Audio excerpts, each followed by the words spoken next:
balanced view on politics in today's world. Based on facts, born of rationality, common sense, and logic, providing context on today's events. This is American Perspective with Rick Thomas. Hello, everyone, and welcome to American Perspective.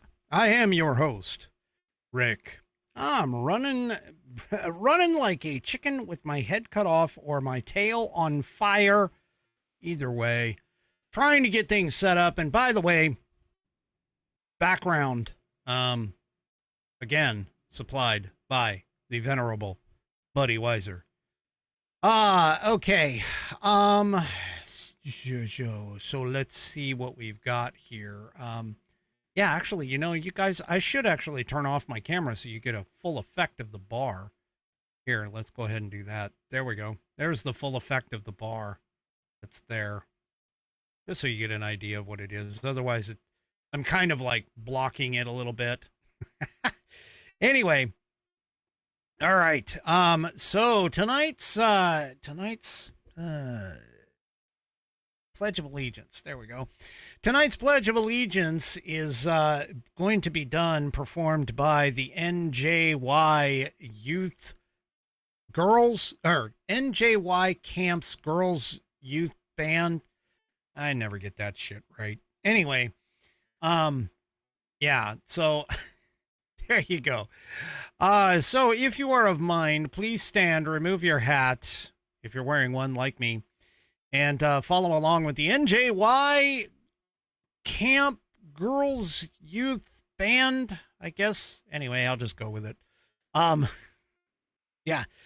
And follow along with them as they recite the Pledge of Allegiance.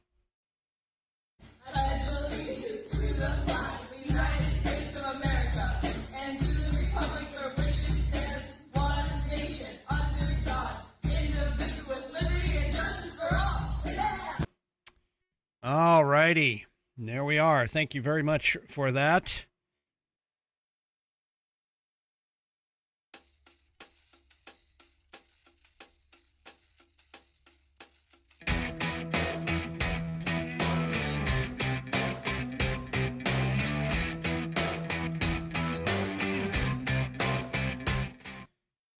Hopefully that's going to stop. Oh, I accidentally hit the wrong thing. Give me just a second. I gotta turn off the, there we go. Turn that off. Ending to fade. Turn that off. Hopefully that'll keep us live. If I fall, if I drop and come back, I'll come back. I promise. Whew. Oh man, I just hit hit the wrong button. So the two buttons are right next to each other. The one that, of course, pops open the Pledge of Allegiance, and the other one, of course, turns everything off. Which reminds me, I'll have to turn that back on again. Yeah, no, it was a quick show, very quick. No, I'm just kidding. All right. So yeah, I will have to turn those back on here before the end of the show, before I let everybody go. But that stopped it. That was good. All right. Let's go ahead and do, of course, tonight is Down to business.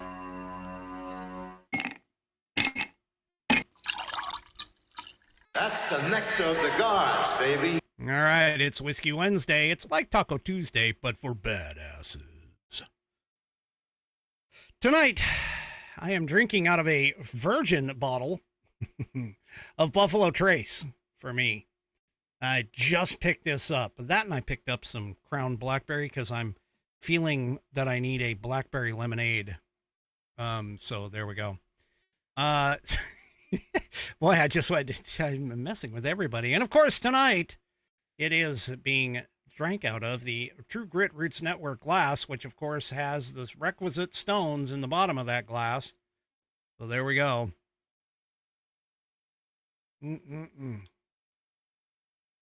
First sip of the Buffalo Trace. Yes, there it is. All right. Oh, now things are back on somewhat of an even keel. All right. Let's go ahead and talk about our headline sponsor then.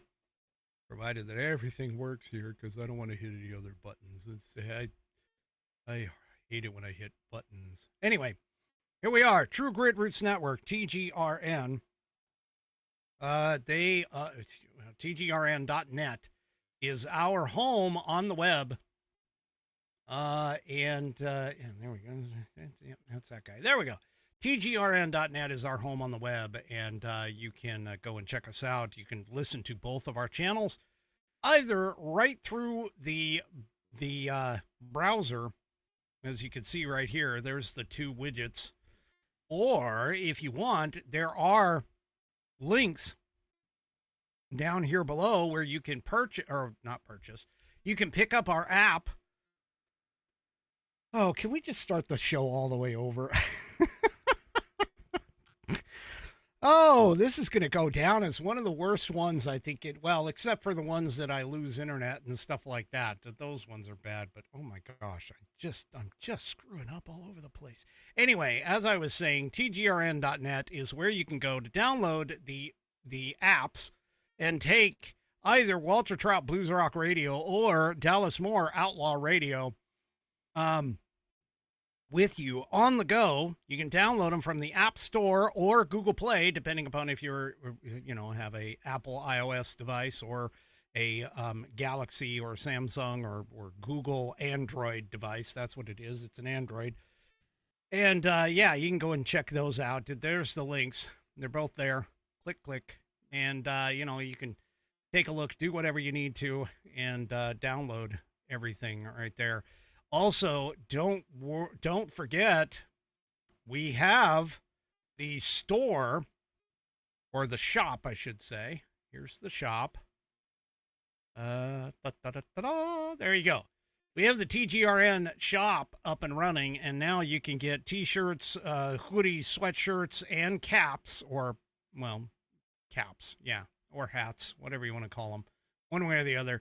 And you can go and get those that either say True Grit Roots Network, which would be awesome, or Dallas Moore Outlaw Radio, or, of course, Walter Trout Blues Rock Radio. You can go and check out all of those at our shop. If you don't want to go through our website to get there, you can just go to shop.tgrn.net, and you can go there and get these products. They have various sizes, colors, and, of course, styles. And, so True Grit Roots Network, tgrn.net. Go and check us out. Listen to our broadcasts. We love every single one of you, and we appreciate all of the support. Go to tgrn.net. That stands for True Grit Roots Network. And that is, of course, based out of Austin, Texas. Cal, I'm button shy now. Every time I screw up, I'm now button shy. I'm like, very, very careful to pull that trigger. Anyway, yeah, speaking of pulling the trigger, realistically, thankfully, boy, I don't know, California, you might have dodged a bullet here on this one. Kamala Harris is reportedly saying that she is not going to run for governor. Not going to run for governor in California. Now, what the hell does that mean for the country? Does that mean she's thinking about possibly making a comeback in 2028? Yeah, well, maybe. Oh, my Lord, have mercy. Thank goodness she's at least not running for governor in California. I would feel sorry for you guys to jump from Newsom over to Kamala. Wow, that would be a bit of a problem, just to say the least. So anyway, yeah, she is not planning on running for governor, thank goodness. But she, of course, said, honestly, she was like, she was mum on whether or not she's going to try to run for president. God, I'm telling you right now, man, if she comes in, she attempts to come in again. Boy. Well, considering the crushed state of the Democrat Party right now, it's just about anybody's game. I mean, realistically, Newsom can't run again, thank God, which is why he's looking at running for president. Which I hope that if he does, he gets just totally shellacked. That would be fantastic. Of course, if he goes up against Vance, I mean, if he thought that going up against, Ron DeSantis was going to be easy, yeah, going up against JD, I don't think so. Going up against Vance, I don't think so. But yeah, I keep telling everybody, I'm like, hey, you know what? Especially when it comes to Walz and Kamala Harris, they should literally just fade off into historical obscurity and never run for public office again. They shouldn't even be allowed near a public office ever again. And then, of course, like I said, fade back into historical obscurity. Just saying. They just need to disappear. Her and Tim, Tampon Tim, both of them just need to go. They just need to go away. Do not take the Obama route. Disappear. Follow in the footsteps of, Bush and Clinton and Bush too. And just don't go away mad. Don't go away mad. Just go away. It's period. She sent out a statement where she says, in recent months, I have given serious thought to asking the people of California for the privilege to serve as their governor. I love this state, its people, and its promise. It's my home, but after deep reflection, I've decided that I will not run for governor in this election. Well. Thankfully, she is out of here. Well, I've got some sad news. The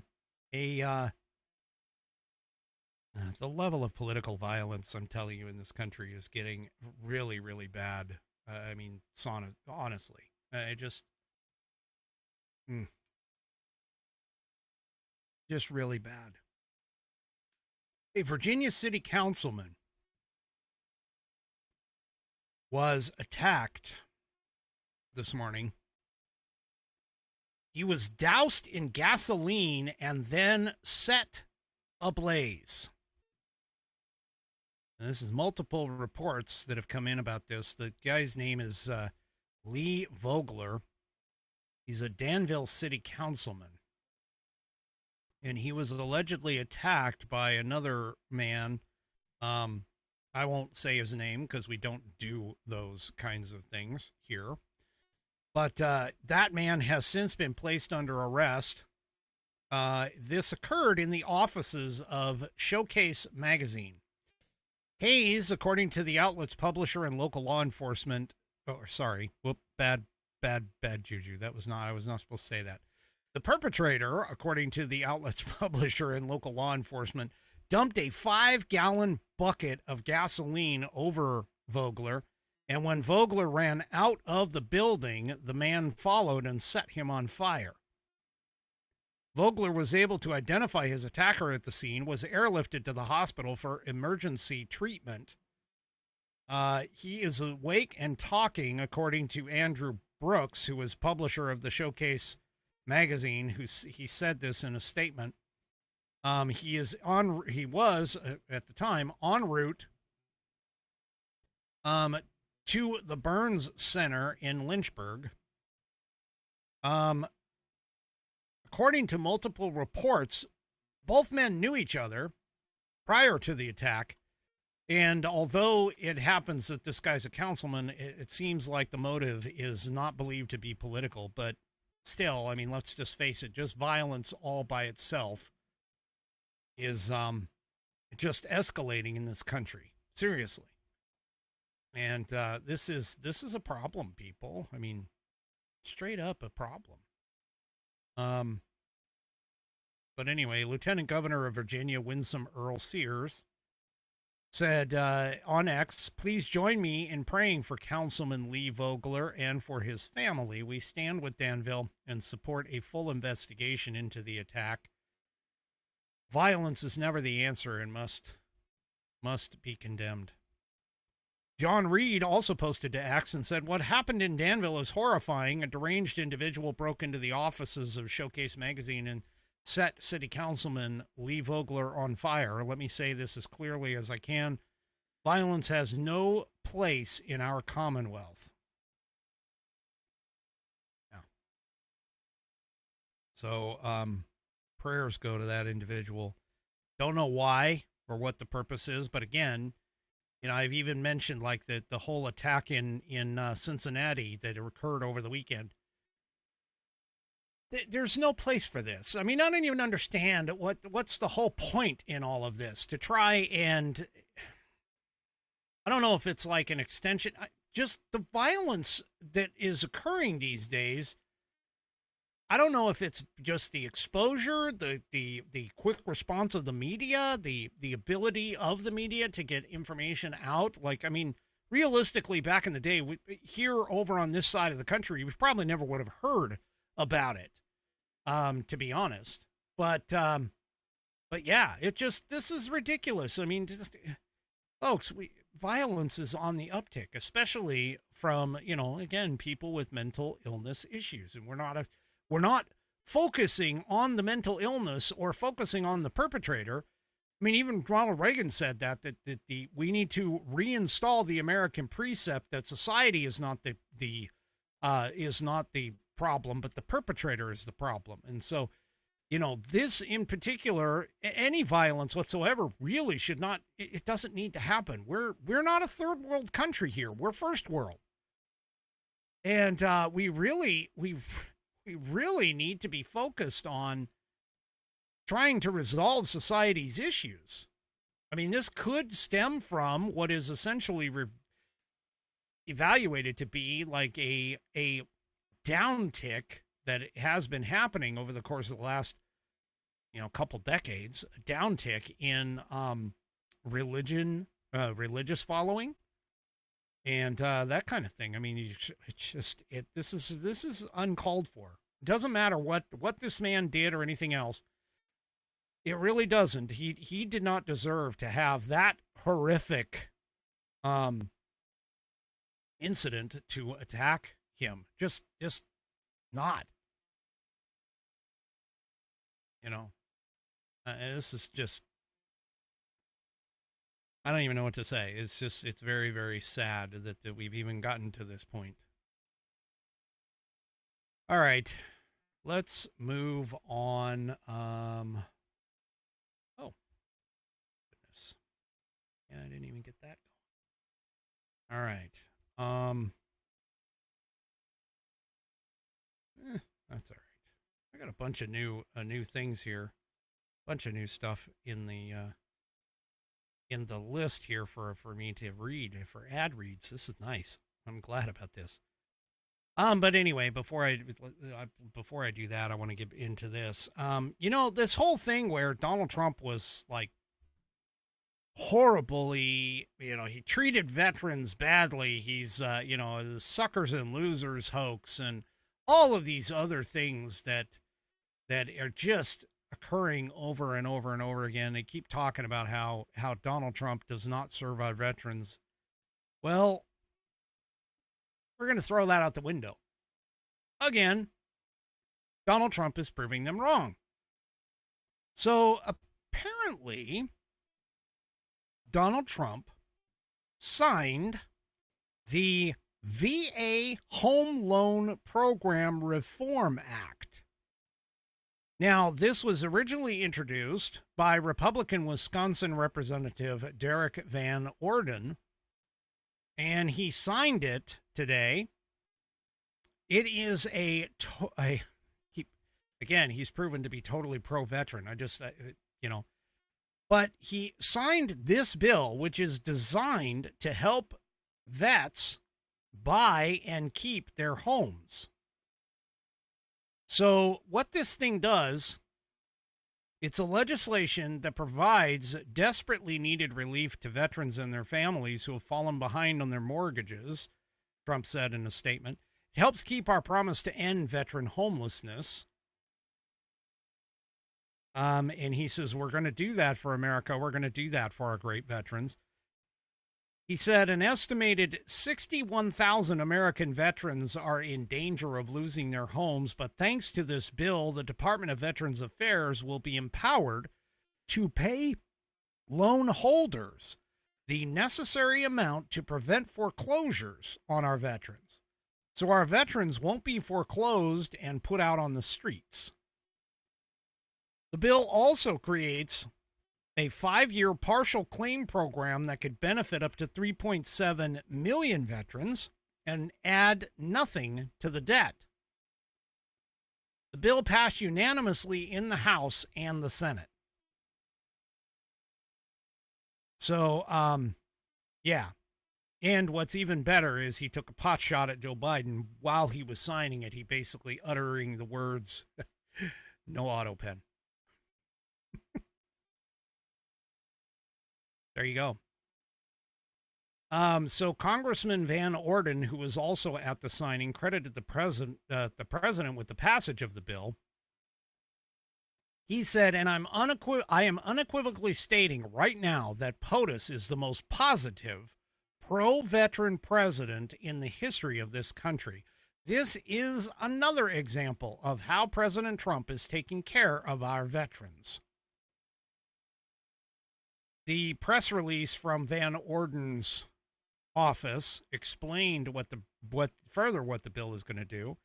This legislation establishes a permanent partial claims program within the VA home loan program, bringing VA in line with other federal agencies that lend money for homes and replacing the fiscally irresponsible Biden-era VASP program. Veterans will be permitted to have the same programs non-veterans have available to them through FHA loans, allowing veterans who have fallen behind on their mortgages to receive federal assistance. So there you go. There you go.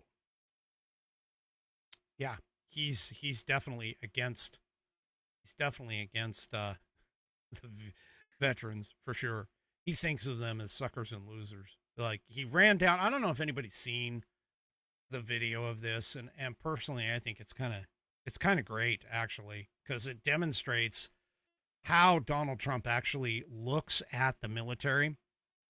But there was a Marine, obviously, because the Marines are the ones that guard the president. So there was a Marine at the bottom of the stairs of Marine One who had his hat knocked off by a gust of wind.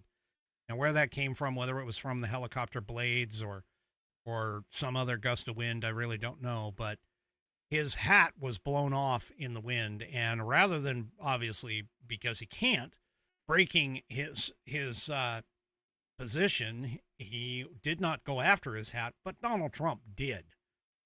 And Donald Trump went after the hat, grabbed it, took it back over to him, placed it on the Marine's head, and unfortunately the hat blew off again, but Donald Trump did that. I mean, Donald Trump, yeah, for anybody that says that he is not a veteran appreciative president, I'm just going to call complete bullshit on all of that. Now, whether or not he's the best president for veterans, that I don't know. But I can tell you that he definitely respects our veterans and does do everything within his power to try and make sure that they are taken care of. That's just the way that kind of thing works. So that's a good program. That is good for people who are having challenges and issues. So anyway. Yeah, let's go one more. All right. So Trump obviously does not like regulations, and he is now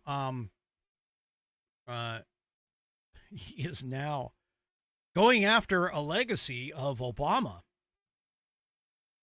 So Obama had a way, or had a situation where he added, under the Environmental Protection Agency's regulations, he added the whole thing with regards to carbon emissions.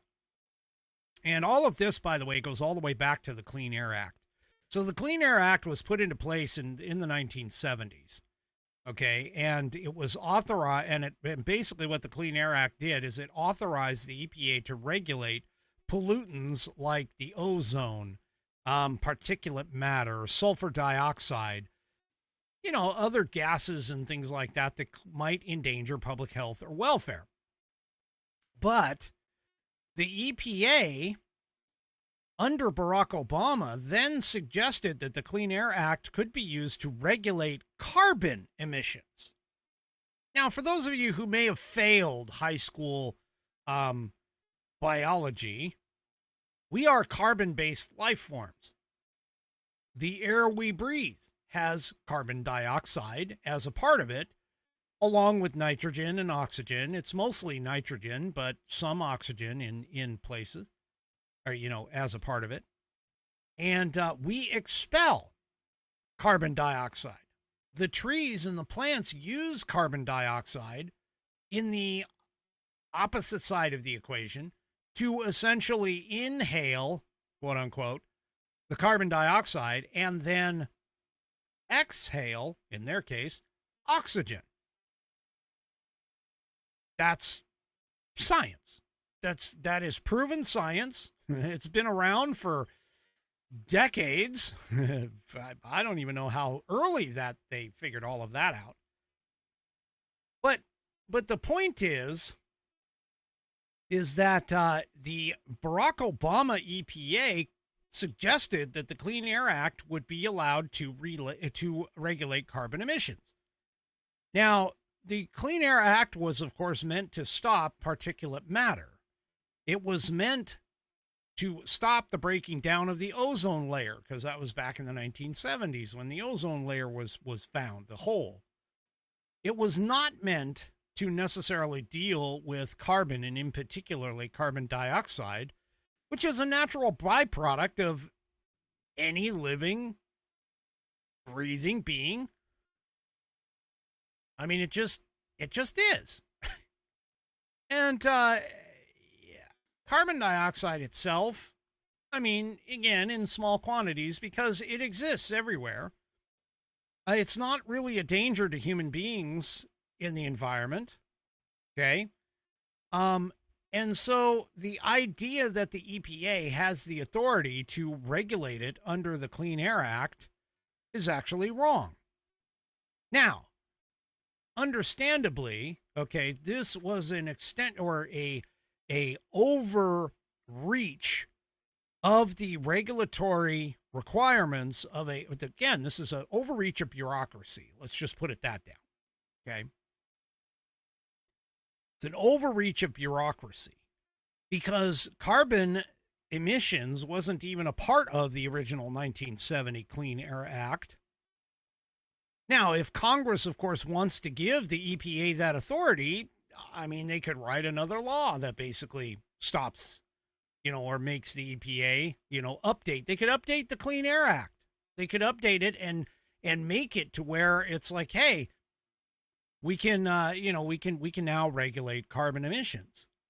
But none of this was part of it. Now, this kind of falls into that realm of where legislation gets interpreted by regulatory bodies rather than just Congress doing what they should be doing constitutionally, which is writing good laws, detailed laws, specific laws that allow for the interpretation to be null and void when it comes to these things. But in this particular case, the Supreme Court itself found in 2007 that greenhouse gases could qualify as pollutants. Now, the reason why, of course, this is under an extraordinarily broad misreading of the law. So, and this was all part of the whole idea of the Obama 2009 endangerment finding. Well, now the EPA is actually revoking that previous policy. The Wall Street Journal wrote, The Energy Department on Tuesday published a comprehensive analysis of climate science and its uncertainties by 5 outside scientists. One is Stephen Koonin, who served in the Obama administration and is a contributor to these pages.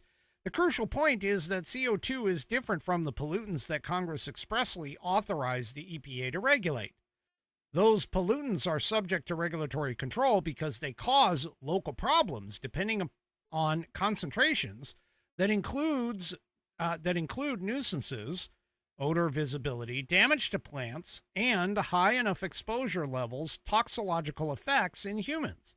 In contrast, CO2 is odorless, colorless, does not affect visibility, and has no toxicological effects at ambient levels. And that's the key. So, basically what this is saying is that CO2, higher levels of CO2 in the air from fossil fuels, they won't make you sick. You're not going to get sick necessarily from CO2 in the air. So thus, the EPA Administrator Lee Zeldin and Energy Secretary Chris Wright are taking this on. The Clean Air Act no longer applies in our interpretation to greenhouse gases. So now you're looking at this whole thing where, for an example, the regulating greenhouse gas emissions under the Clean Air Act is roughly $54 billion per year.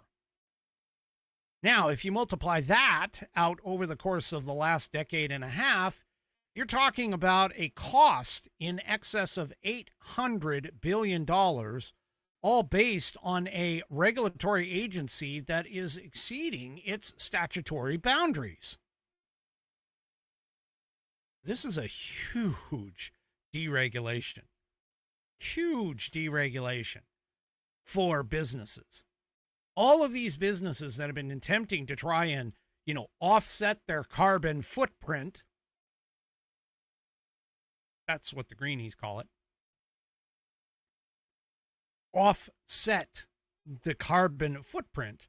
All of these people need to understand that none of that is necessarily doing what you think it is. It's not causing us any major issues, and was not what the Clean Air Act was designed for and written for.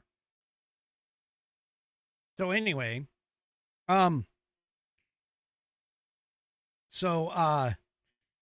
Energy Secretary Chris Wright told the Daily Wire, said the EPA does not have the authority to regulate them, meaning CO2 emissions, because Congress never passed such a law. He goes, I reached out to 5 prestigious climate scientists that are real scientists in my mind, and we published a long critical overview of climate science and its impact on Americans. And that was released yesterday on the DOE website, and I highly recommend everyone give it a read. He was asked what were the biggest findings from that report, and Chris said, maybe the biggest one that everyone should be aware of is the ceaseless repeating that climate change is making storms more frequent, more severe, and more dangerous. It's just nonsense. That's never been in the Intergovernmental Panel on Climate Change reports. It's just not true. But the media and politicians and activists just repeatedly repeat it. He continued and said, we've just driven up the price of energy and reduced choice to the American consumers without meaningfully moving global greenhouse gas emissions at all. And when I talk to activists or politicians about it, they are not even concerned about it and say it. They don't act as if their real goal is to incrementally reduce greenhouse gases in the atmosphere. Their real goal is for government and for them, a small number of people, to decide what's appropriate behavior for all Americans. He continues and says, we just need some common sense back around energy and climate change. That's where the Trump administration is headed across the administration, not just in Zeldin and myself, but everybody in the administration. We just want Americans to have a government that follows basic common sense. So the EPA is removing that ridiculous overreach, governmental regulatory overreach that the Obama administration put into play. This, folks, this is a good thing. A huge win for this. Yeah. All right. Let me go ahead and talked about this the other night. I like this one. We'll do it again. All right.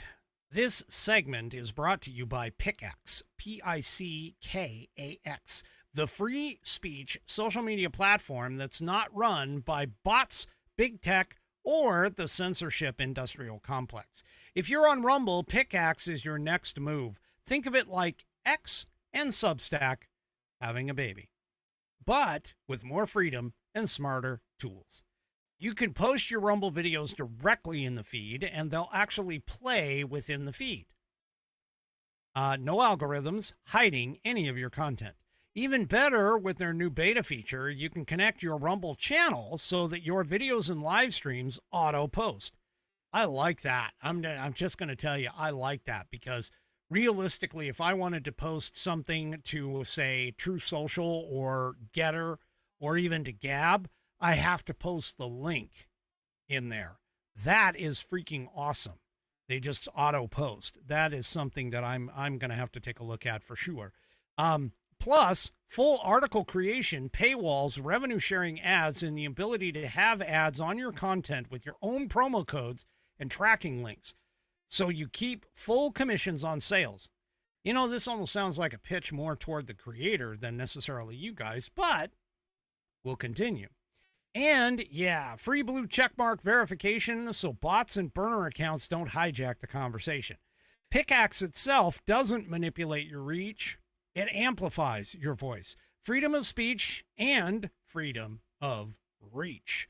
Check it out now at pickaxe.com. That's Pickaxe.com. Pickaxe.com. Pickaxe.com. Check out the new social media site that is integrated in with Rumble. That's pickaxe.com. Pickaxe.com. And take your voice back. All right. Okay, well, so speaking of courts, I was going to talk about this last night, but it ended up on the cutting room floor, ran out of time. However, that being the case, this guy absolutely does need this. I'm just telling you. So, U.S. District Court Judge James Boasberg, the Obama appointee who was, quote, randomly assigned, yeah, it's not random, but randomly assigned to one case after another. Okay, he, for some reason, kept freaking getting Trump cases, which is, again, the statistical analysis, nearly impossible for him to constantly get placed on these cases. And, of course, every time he ruled against President Donald Trump with no regard to his constitutional boundaries, meaning that he doesn't have the constitutional authority to issue nationwide injunctions. Anyway, his pattern of judicial overreach has now finally become impossible to ignore. So, the DOJ has decided to file a formal misconduct complaint against Boasberg. So we're going to find out here pretty soon. The complaint accuses Boasberg of violating multiple canons of the Code of Conduct for United States judges. Canon 1 insists that judges uphold the integrity and independence of the judiciary. Canon 2A, now think of canons as sort of like rules, I guess, in terms of all this. Canon 2A requires that judges act, quote, at all times in a manner that promotes public confidence in the integrity and impartiality of the judiciary. Canon 3A 6 prohibits judges from making public comments on the merits of pending cases. So here, by public broadcasting his belief that President Trump would defy court orders before any such conduct actually occurred. That's where he was going with that. Boasberg not only prejudged the case, but also sent an unmistakable signal that the outcome was already decided in his mind. See, this is the problem with these people. They just automatically assume that Trump is bad, Trump is Hitler, Trump is, oh my gosh, the big orange whatever. And they go ahead and they decide in their mind, oh, well, he's obviously wrong. He's the most unconstitutional president that we've ever had, when in actuality, he is the most constitutional president that we've had in recent history, especially when you compare him to somebody like Obama, who said, all I have to do is rule with a phone and a pen, and Biden, who literally ignored the Supreme Court's order with regards to his education loan charge-offs, let's say, for all of those people. So here, and this is, by the way, this is coming from a piece in PJ Media, litigants expect judges to apply the law fairly without preconceived biases about parties that appear in their courtrooms. But Boasberg's words and deeds undercut that basic expectation. According to the DOJ's complaint, by expressing his view that a particular litigant would violate court orders, Judge Boasberg degraded public confidence in the integrity of the judiciary. The complaint further notes that he compounded his error by acting swiftly to implement rulings based on a preconceived notion of Trump White House lawlessness, which again, I point out, Trump hasn't gone White House lawlessness. In fact, he has been the more constitutional than any other recent president that we've had. And of course, they call that out by saying that the notion that he is going to be lawless, there's zero evidentiary support for this. So the DOJ ultimately is calling for immediate corrective action, including transferring all related cases away from Boasberg. It urged a special committee to consider further discipline up to and including impeachment of this guy, which he certainly deserves in my mind. So the DOJ emphasized the urgent need to show that the judiciary holds itself accountable to the same standards as litigants, warning that inaction would only deepen public cynicism about the two-tiered system of justice. Well, we have a two-tiered system of justice. That's what we have here. By the way, my chat is nuts. That's right, they're going nuts over here. They're talking about frickin'... And believe me, I would love to get into the cast iron Dutch oven conversation. But anyway, there you go. They're going crazy. They're off the rails. Oh, that's right. I forgot about that. We got this one. The whiskey train off the rails. That's right. Here we go. All right. That's my chat over there in Rumble. You guys should really join Rumble. It's a blast. They all have fun. But anyway. So yeah. So there you go. So the DOJ is actually finally going to try and get something going with Judge Boasberg, which he actually should. I mean, he needs it. He really does. And so does that other moron who is trying to stop the defunding of Planned Parenthood, even though it has nothing to do with an executive order. We talked about it last night. But even though it has nothing to do with an executive order and has everything to do, and I mean everything to do with a with the Congress actually deciding to write a law over all of that. Anyway. Okay. So there's some Supreme Court cases that are coming up in this next Supreme Court term.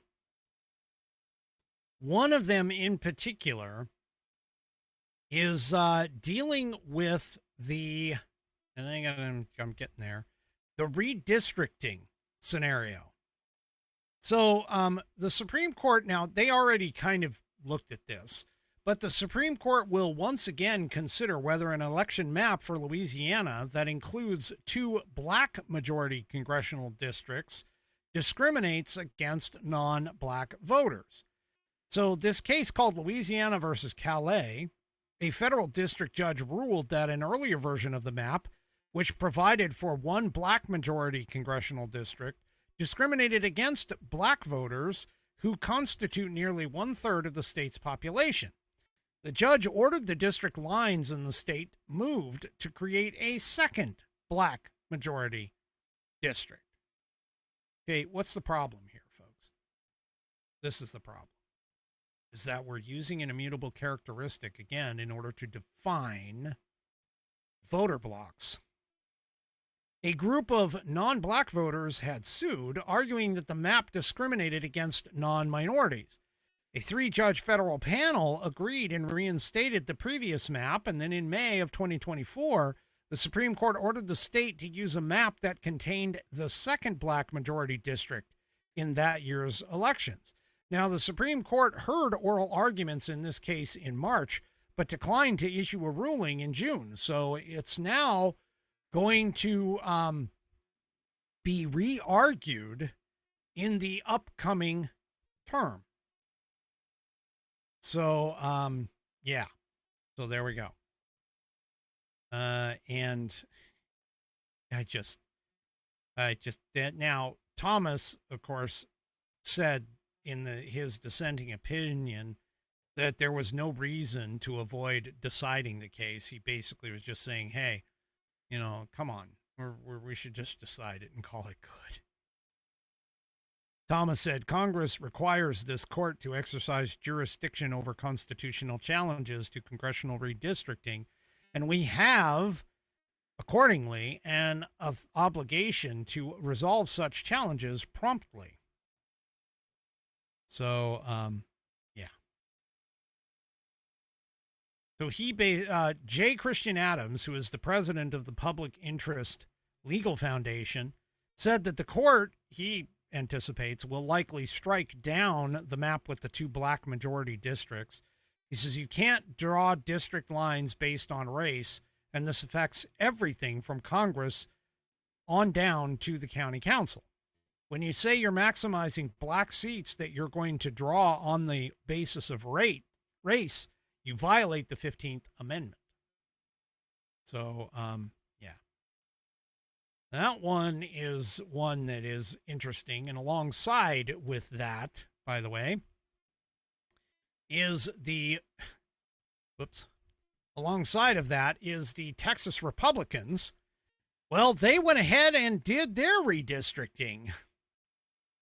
They showed a new congressional map for Texas.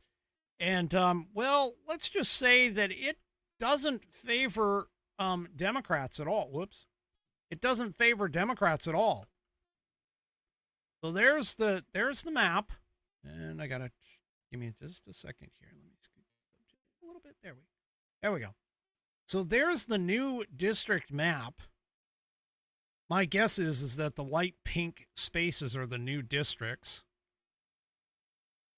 And basically what this does is it actually eliminates 5 Democrat seats in Congress.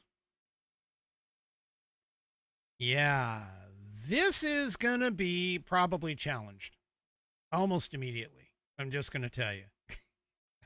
I highly doubt the Democrat Party is going to be, well, they've been railing about this for a while, to be honest with you, while it was being done. So, yeah. Anyway, under the proposal, several Democrat incumbents would have their districts carved up or eliminated. Now, you'll remember, who was that guy, that young guy? Oh, shoot, I can see his face, but I can't think of his name. Up in Pennsylvania that got redistricted and ended up losing his seat. He was like a never-Trumper, really bad never-Trumper. But anyway, I digress because I'm trying to think of the guy's name. But anyway, so this whole Texas thing, the redistricting plan, targets districts in South Texas with a growing Hispanic Republican support. And the object, of course, is to solidify the party's slim House majority. If passed, the new lines would flip the Texas delegation from 25 to 13 over to being in favor of the GOP, 30 to 8. Under the new, I already read that. Representatives Henry Cuellar and Vicente Gonzalez, who narrowly won re-election in 2024 despite Trump carrying both districts, would see their districts redrawn to favor Republicans by what is considered to be 10-point margins. The map also eliminates 3 Democrat-held seats in San Antonio, Houston, and Dallas. Now, keep in mind, I keep telling you folks every single time, I'm like, hey, look, there are no red states. That realistically, there's a couple, but generally speaking, across the board, there are no red states or blue states. Everything is purple. The difference is whether or not the blue states in particular, whether or not the population of the cities outweighs the population of the rural areas, because the cities and, suburban areas generally lean blue. And some are even deep blue. I mean, this is part of the problem that, and I've been advocating for this all this time. This is part of the problem that you have in Washington, Oregon, and California, in particular, New York as well.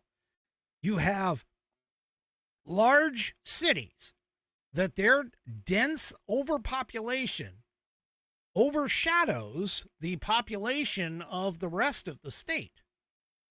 And this is part of the problem when you're dealing with all of this. So, going along and doing these redistricting, redistricts are, it's a common practice for you to redistrict in different ways. Now, keep in mind, redistricting, people look at some of these redistricting maps and they think, oh, gerrymandering or whatever. And to some extent, yes, it is. But here's the problem. You have to have an equal number of population in order to make it a seat. And so what ends up happening is you'll end up seeing areas like within cities, you'll see, 2, 3, 4 districts within a city, depending upon its population. And then in the rural areas, you'll see these large swaths of nothing, being essentially open land, being brought in to the district because of the fact that you have to have the population in order to create the district. And this is all figured out, of course, in multiple times. But for an example, in Houston, Al Green's district, you remember that moron that kept saying that that interrupted Trump's speeches and wanted to impeach Trump and for all kinds of crazy crap that you couldn't even, he couldn't even articulate it very well. But anyway, his 9th congressional district would be combined with the vacant Democrat-held 18th, creating a new 61% Hispanic district further east that Trump would have carried by 15 points, according to Politico.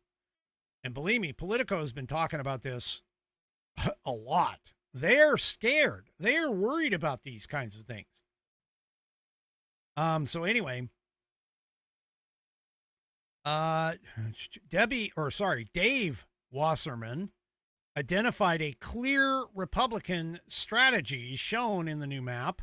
So he is the Cook Political Report senior editor in elections analysis.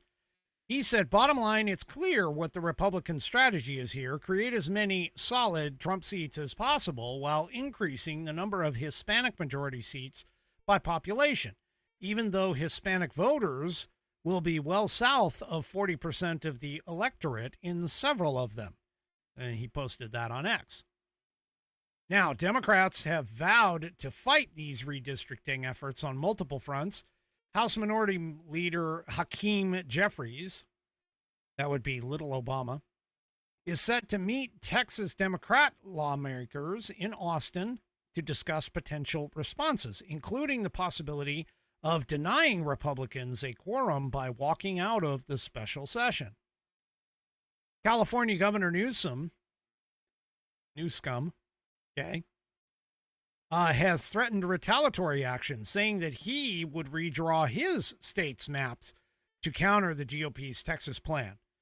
Now, that, of course, is a move that would require bypassing that independent redistricting commission. You remember when I was talking about this a couple of days ago, or a few episodes ago, where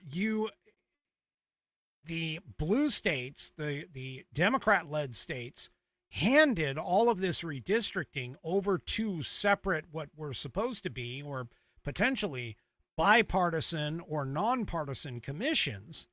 And they had that stuff written within either their state laws or, in some cases, their state constitutions. And so now what they're sitting here and they're trying to figure out is, hey, how can we block this from happening, or at least try and, redistrict other blue states in order to combat this? And they're not doing they really don't have very many ways to go with this. So they might be in a situation where they just might be, yeah. Well, J.D. Vance decided to step in and respond to Newsom's post on X. Newsom posted, Donald Trump asks for 5 seats and Greg Abbott automatically bends the knee. The 2026 election is being rigged. Wait a minute. I thought elections couldn't be rigged. Yeah, you guys have been, meaning the Democrats, have been gerrymandering all kinds of things in the past. So now you're all of a sudden your weapon is being used against you and you don't like it. Anyway, Newsom continued and said, California won't sit back and watch this happen. Well, J.D. Vance entered the fray and he goes, the gerrymander in California is outrageous. Of their 52 congressional districts, 9 of them are Republican. That means 17% of their delegation is Republican when Republicans regularly win 40% of the vote in that state. How can this possibly be allowed? Yeah. So the Texas legislature will consider the plan that was produced during a 30-day special session that's going to end August 19th. The redistricting committee is scheduled to hold its first hearing on the proposed map this Friday. This is going to be interesting because, honestly, again, keep in mind that when you're dealing with the midterm elections coming up here in 2026, okay, then you have a huge situation, especially when it comes to things like our margins in the House and the Senate. If we, and as long as this is working within the rules, it doesn't mean that you can't utilize the rules in order to make this stuff happen. But here's the thing, though, is that if we can make this work within the rules, if we can make it to where we have a larger majority in the House and Senate, we can actually effect good change. We've been able to effect change, meaning the conservative Republicans have been able to effect change without a huge majority, but it would just make things a hell of a lot easier, honestly. So there you go. To answer somebody's question about the last census, it was done in 2020, and it was screwed up, by the way, which is part of the reason why Texas is getting this opportunity to do the redistricting, because the census was screwed up. And it'll be, again, we'll have another census in 2030, which will be when things will change. It's every 10 years on the 10s. So there you go. All right. Well, a court has decided, and this is setting a very, very dangerous precedent, but a court has decided now that a university, let's see, what is this called? What do they call these things? A university's tribunal, a campus tribunal, which is quasi-judicial. But a court has decided that these quasi-judicial tribunals are actually at the same level as a regular court. Really? This is kind of scary if you think about it.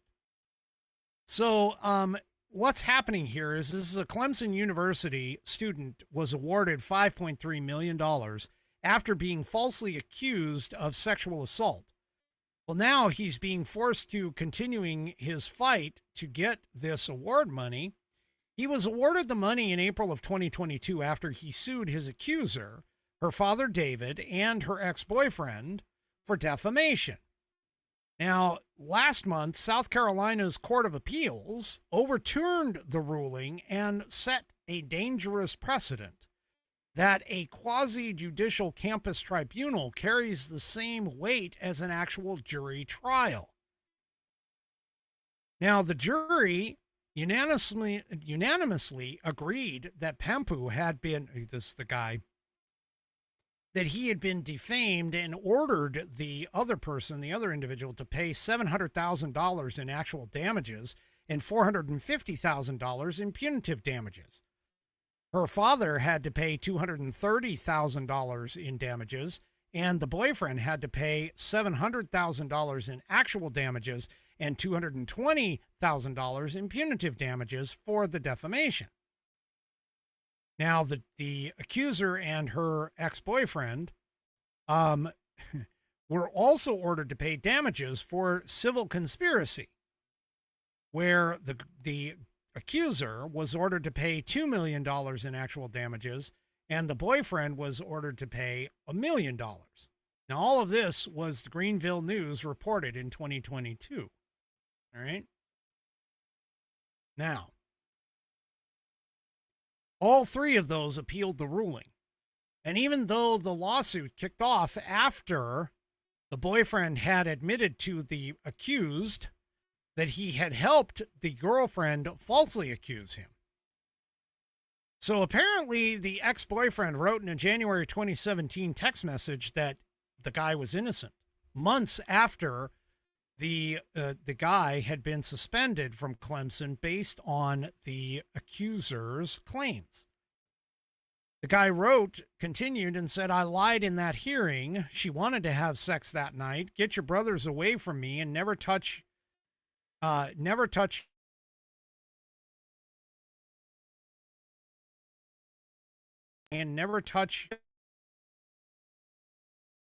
life again, and I'll come through with the truth that she lied. I deleted the text from that night, proving she was effing crazy." Uh-oh. Something happened. Oh, there we go. You guys are going to bounce. Don't worry, you'll come back. Anyway, as I was saying, he just goes, "You're innocent. Just pull your effing boys off me and never touch me again. It's sad that you were like a brother to me and this happened. You're innocent. Send this to your lawyer. Just don't call me into the hearing and leave me alone. You're welcome. That's all I ask. You're innocent." So, yeah. Anyway, the Court of Appeals went ahead and overturned that unanimous jury ruling in part by claiming the trial that led to the ruling was unnecessary because the case had already been litigated by Clemson University administrators. Yeah. So you have what is essentially not a court of law set up, not under the Constitution and Article 3 or under the Congress, actually, creating the court system. And what you end up with is a semi-judicial thing within the university system itself having to deal with these things. This is just, I think this is wrong. I think this is wrong. And it opens up a very scary scenario. So, campus tribunals, according to the piece here, provide little to no due process for the accused students, including discovery or even the right to properly question their accuser and call witnesses. That by its very self is against the constitutional rights of an accused. You have the right to sit in front of your accuser. This is crazy. I hope this goes to the Supreme Court personally. I really do. The court itself claimed that the fundamental fairness requires the court to give preclusive effect to the Administrative Hearings Board's February 29, 2016 findings. Yeah. The attorney, one of the attorneys for the accused, said this ruling dangerously distorts the law and undermines the role of juries. The man was defamed, denied due process, suspended from Clemson based on false testimony. A jury heard all the facts and unanimously ruled in his favor. That justice has now been upended by a misapplied legal doctrine that values a flawed university proceeding over a full and fair trial. The good news is they're going to continue the fight. So I would love to see this go all the way to the Supreme Court. These tribunals are not supposed to be courts of law. They're not supposed to take the place of a court of law. And they definitely, at least it sounds, based off of their not being able to, question or the due process or any of that stuff being held up. All of that needs to essentially be, I mean, that's all part and parcel of our constitutional rights when it comes to all of this. Anyway.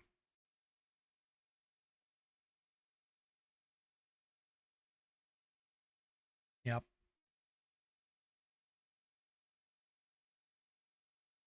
Yeah, this is going to be interesting to see. I hope this makes it, because that's very dangerous for them to sit there and, talk about or, to essentially say that a non-court setup, non-judicial setup that violates your constitutional rights is on par with a jury court system. That's what our whole jury court system was supposed to be designed for, was to make it so that you could have a jury of your peers in the determination and so on and so forth. That's just wrong. It's just totally wrong. That needs to get overturned with a quickness, honestly. Get us back. So.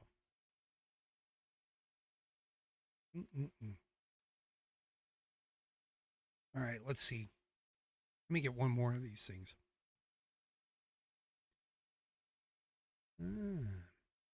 Oh, here we go. We'll do this one. This one's probably going to be one that you guys like, at least. All right. Speaking about that. All right, outdoor crew. Yeah, if you guys are outdoors, if you're into fishing, camping, getting off the grid, meet your new best friend. The Hunter Orange 25-quart cooler from Caddis Sports. This isn't your average cooler. It's roto-molded for max durability, bear-proof, and 20% lighter than other brands.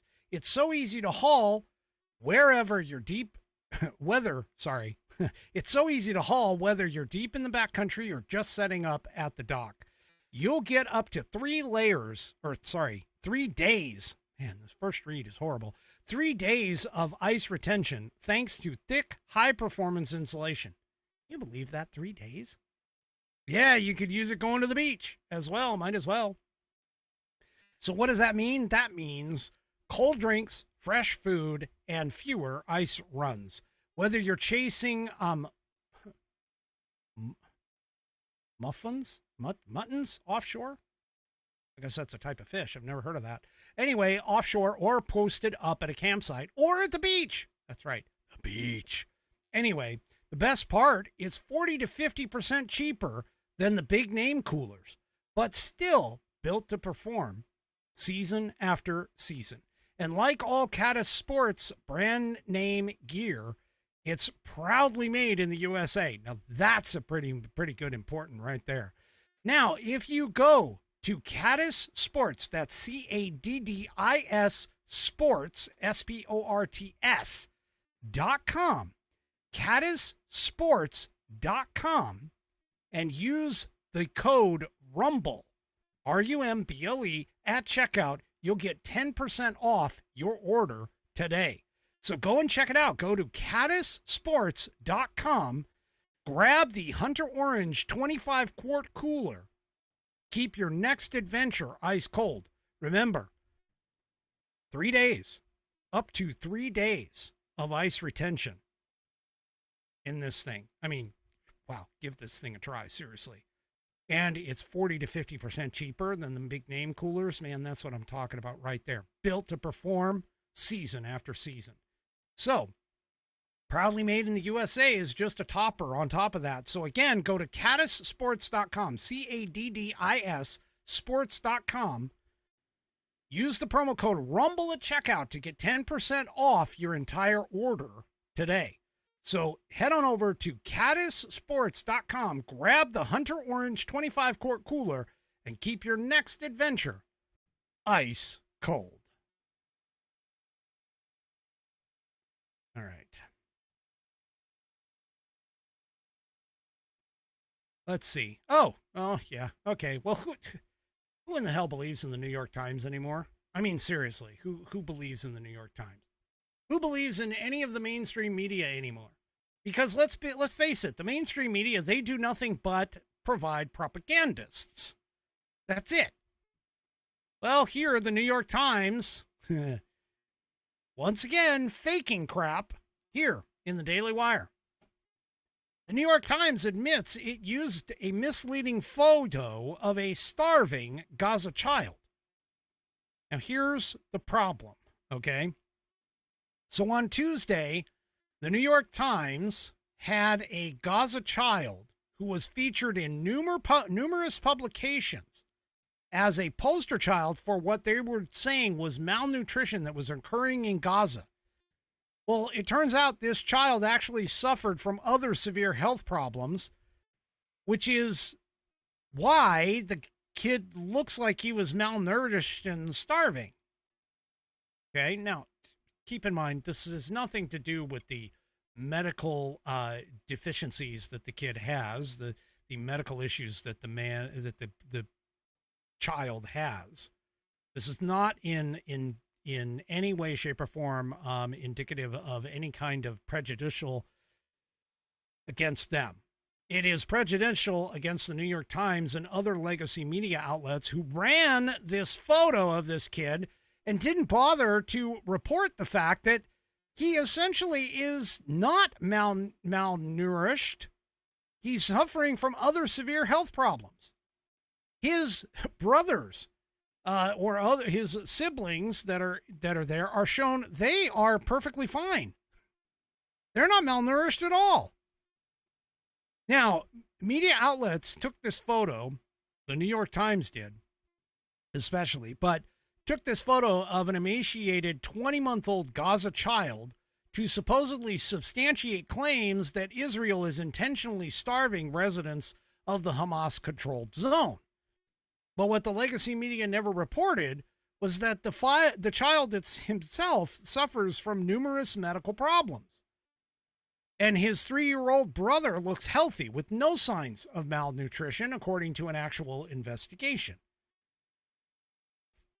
Within hours, almost every major outlet, this is investigative reporter David Collier, within hours, almost every major outlet was using the image to tell the same story. This is Sky News, CNN, The Guardian, Daily Mail, New York Times, and the Times UK. They all ran with it, reinforcing the message that Gaza is gripped by mass starvation. Except that image, of course, doesn't prove any of it.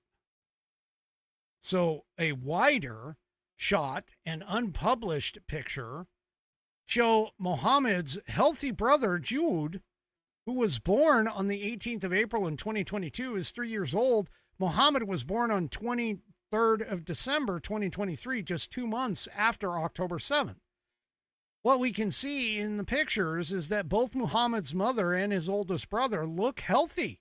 They're not suffering from any type of starvation. that would be necessary to cause the thinness displayed by Muhammad. Again, these guys are freaking lying to you. Why would you even bother reading an outlet like this? And by the way, too, keep in mind that the sycophantic leftist morons, they all do the same thing. They all see these articles and they all they're Democrat talking points. They're leftist moron talking points. And further investigation demonstrates things like this. And you wonder why the mainstream media is so hated by most of the people in the conservative right who actually dig and reveal truth and are looking for facts and evidence rather than just whatever the narrative or propaganda is at the time. I mean, this is ridiculous. Collier noted that this is visible, meaning that, the healthy family is visible in multiple images that we have in our possession. The published images in all the various news broadcasts and publications have either been deliberately cropped to remove the image of the healthy brother, have blurred him into obscurity, or the journalists have chosen only to use photos in which the brother himself is not visible at all. Now, here's the problem. Whenever these outlets do this, they blast it out to everyone they possibly can, meaning the doctored photo. And they send it out to everybody that they possibly can. But when it comes to a retraction, especially in something of this magnitude, they only blast it to a small portion of those people, if they even blast it at all. Have you ever read the paper? I mean, any paper, realistically. And you've noted that they go and print a retraction. Most of their retractions are deep within the paper. And they could be 2 or 3 days later. Buried on page 8, editor's note, the article that we published 1 week ago shows this, and that is actually incorrect. They'll even type it and typewrite it so damn small you have to get out a magnifying glass in order to read the damn thing. Rather than admitting their mistake or even updating the actual article and saying this is a reprint of a article, we are reprinting it because we made a mistake. We screwed up.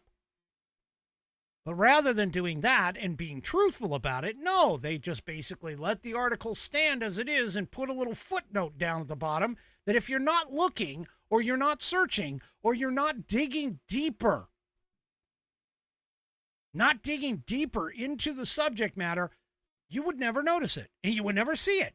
And so what ends up happening is it gets promulgated all throughout, and even worse with today's day and age in terms of social media or anything else, all of these fake photos or these bad photos, they just send them out to everybody and there's no fact check. There's no retraction. There's no demonstration. Hey, update, by the way, this photo actually is this photo and we cropped it. Of course, they're not going to admit that. They're not going to admit that kind of crap. So anyway, yeah.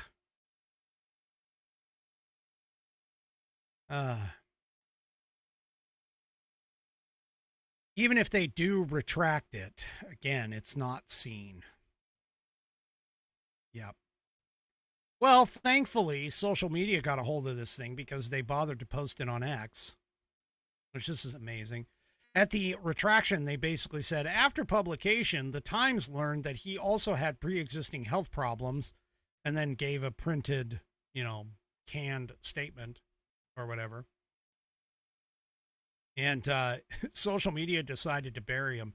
So a couple people like Josh Kraushar said, a lie can travel halfway around the world while the truth is putting on its shoes. Another person said, way too late. This correction will get 1/1000th the reach. The story was a blood libel against Jews everywhere. You should have a long, hard look in the mirror and reassess what is going on at your paper. That was physicist Sean McGuire who wrote that. Jews Fight Back account on X said, you know damn well how insufficient this correction is. Yeah. Another person noted where they posted it, which doesn't have the reach or the following, okay? But it said, Andrew C. Lawfer pointed out, hey, post this on your main account, because it was posted, the retraction was posted on New York Times Communications account. But he goes, post this on your main account with the 55 million followers where the original libelous article appeared. This account has a mere 88,000 followers, and that's the problem. They don't bother to post in places where it's going to get exposure because, of course, that exposes the paper for what it is, which is a propagandist outlet, not an actual journalistic outlet. And this is part of the problem with the news media, and I'm telling you, the mainstream media. This is why things like the Bongino 72-hour rule exist. You don't want to publish something and be wrong. Well, speaking of being wrong, all of these expert economists who are sitting here talking about how the tariffs are going to cause all kinds of problems, that Trump doesn't know what he's doing, that the economy is going to tank, we're headed toward a recession. Really? Because according to the Epoch Times, the U.S. economy actually surges 3% in the second quarter. And the early signs for the third quarter are actually pointing up. So the U.S. economy sharply rebounded in the second quarter following a contraction during the first 3 months of 2025. Remember, that contraction was still under the auspices of the Biden administration. GDP, which is gross domestic product, which basically is a calculation of all of the goods and services sold within the United States. The gross domestic product surged 3% in April through June, up from the 0.5% decline that happened in the first quarter, according to the Bureau of Economic Analysis. Economists had penciled in a 2.4% expansion.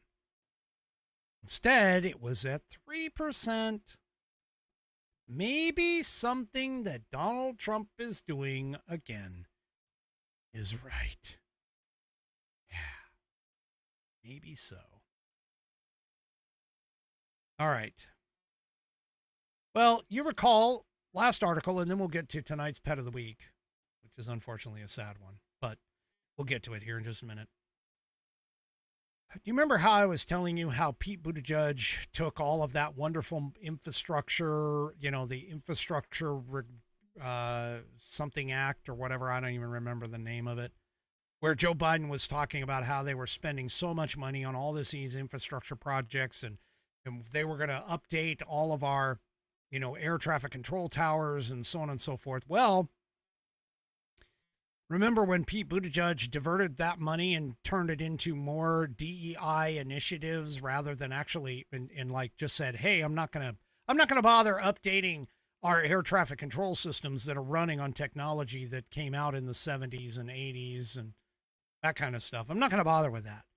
Well, Buttigieg, who looks to be trying to gear up for a presidential run in 2028, turns out he also ignored some safety issues with regards to building windmill projects near highways and railroads. His Department of Transportation, this, by the way, in the New York Post,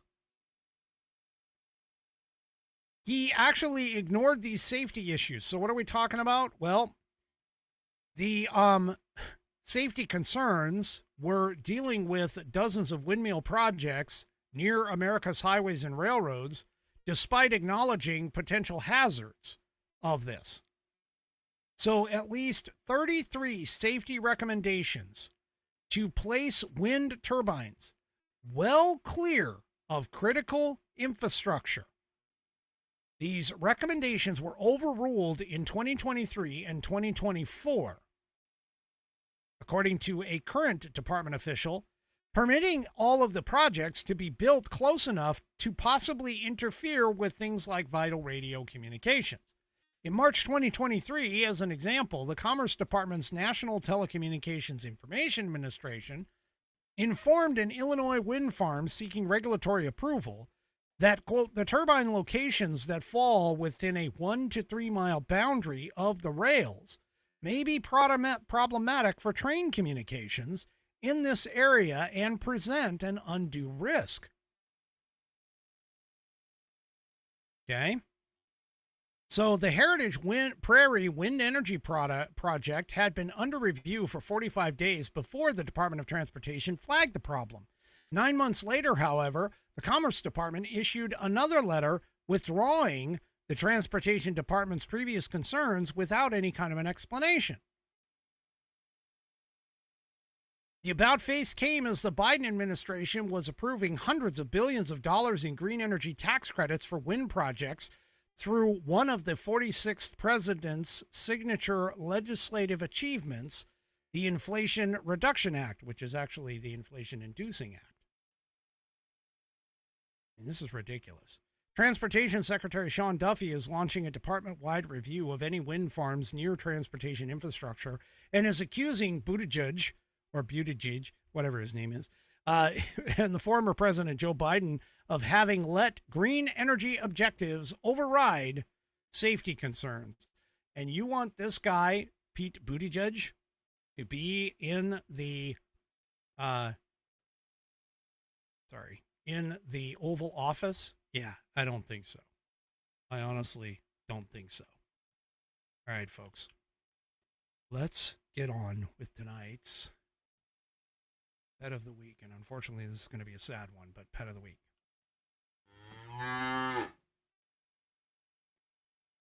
All right.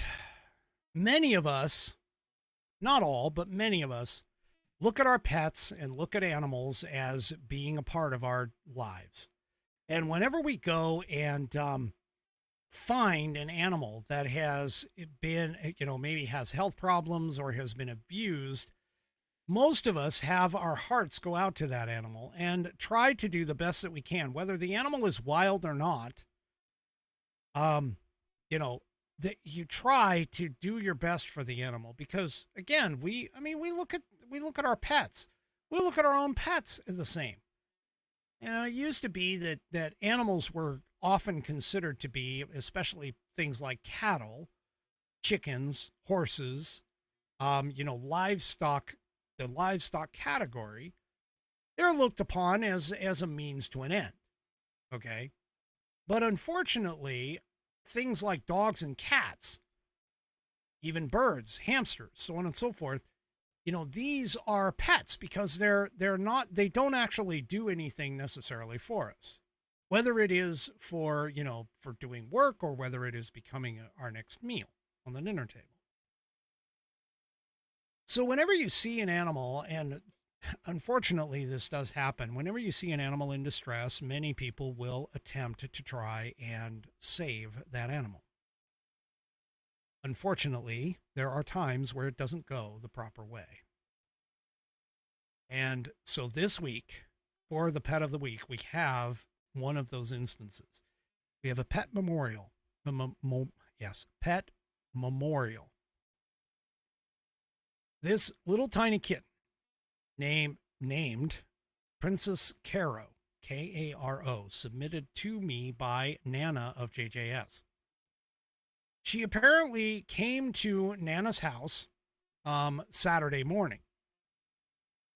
And when she was apparently on the porch or whatever, she was thought, because of her condition, was thought to have already passed. But in reality, what she found was that the animal was in distress. It was panting.